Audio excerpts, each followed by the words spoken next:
Sam Solomon, accountant, auditor, and secondary markets. I'm at 202-550-8364. You can reach me at secondarytradedesk@gmail.com. We got a good one. Today we're talking about using attorney's fees submitted to the court. The attorney's fees is days for value and timing through foreclosure. What's important here is you understand the concept, the legal concept of doctrine of confusion. The combination or mixture of two things, the process of commingling. Confusion has been used synonymously with merger, meaning a union of two separate entities. Let's keep going.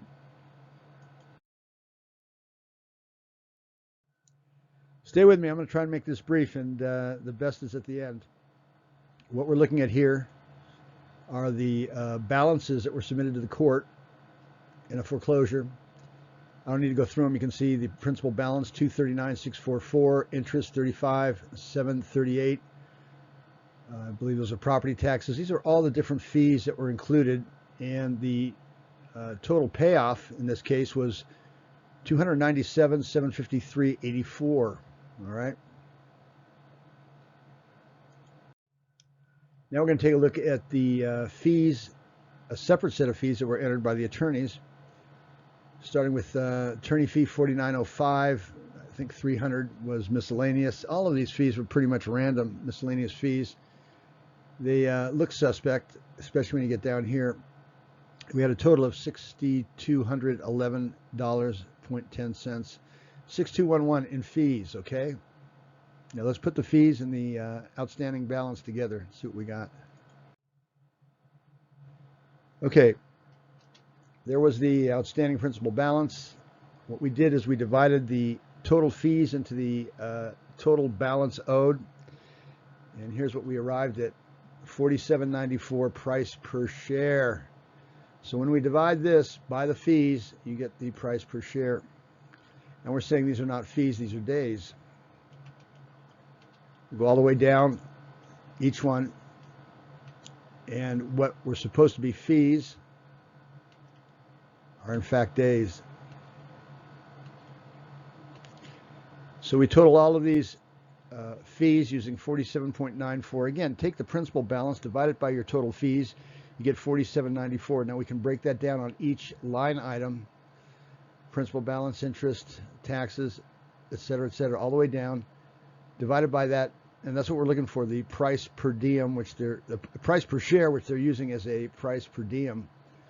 Divided out, it gives you the intermediate set of days, which are used in what we call a linked transaction. What's really compelling is look at this guy right here, $17,512. It's a cost divided by 47.94, 365.3. Huh? Conversion, folks. That's what you're looking at. Conversion. Fees equal price per share. So these were the original fees we were talking about. They totaled 6211. These were the balances we were talking about. Divided those two, it gave us 47.94 price per share, which they're using as a per diem. So I run that all the way down consistently, and that gives me the intermediate number of days in each transaction, which lead up to the foreclosure, which they're confusing and substituting for interest. So again, a total of 6211 in fees is how it breaks down on a per diem using each balance. So there's your conversion of fees into all the number of days. Let's see if it works. Borrower got the loan in late December. His prepaid interest would have been through 12/31/04. So when we add each of these separate line items, fees converted to days, we end up with 1/1/22. Now, if and the foreclosure commenced. If there was anything that you'd want to point out on my behalf, it's that what are the odds?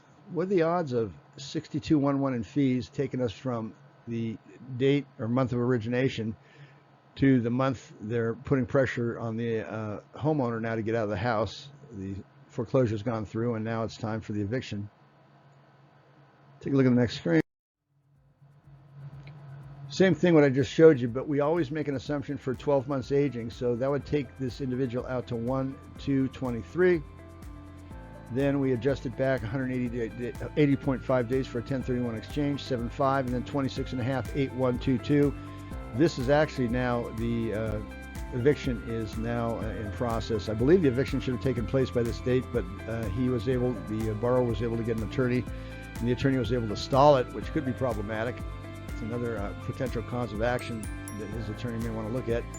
But again, ask yourself, what are the odds of the fees totaling the number it does, divided out into the balance that they provided, and that based on 365.25 days, taking us all the way out to 1/2/22, and then by making the adjustments for aging, 8/1/22, which is now the time the eviction is taking place, or the eviction should have taken place. I'm M. Solomon, and I'm glad I had a chance to share this moment with you. This is another actual file, and it's a sad case of confusion, and where there's nothing to foreclose on. In a 751 constructive liquidation, all properties are sold for zero. The assets are contributed by the bank's managing directors as general partners, and the liabilities are also entered into transferred into the trust, and you are the one who is paying off the bank's liabilities. They're the ones ending up with the cash on deposit in the homes. M. Solomon, glad I had a chance to be with you. It's 202-550-8364, or you can reach me at secondarytradedesk@gmail.com. Take care.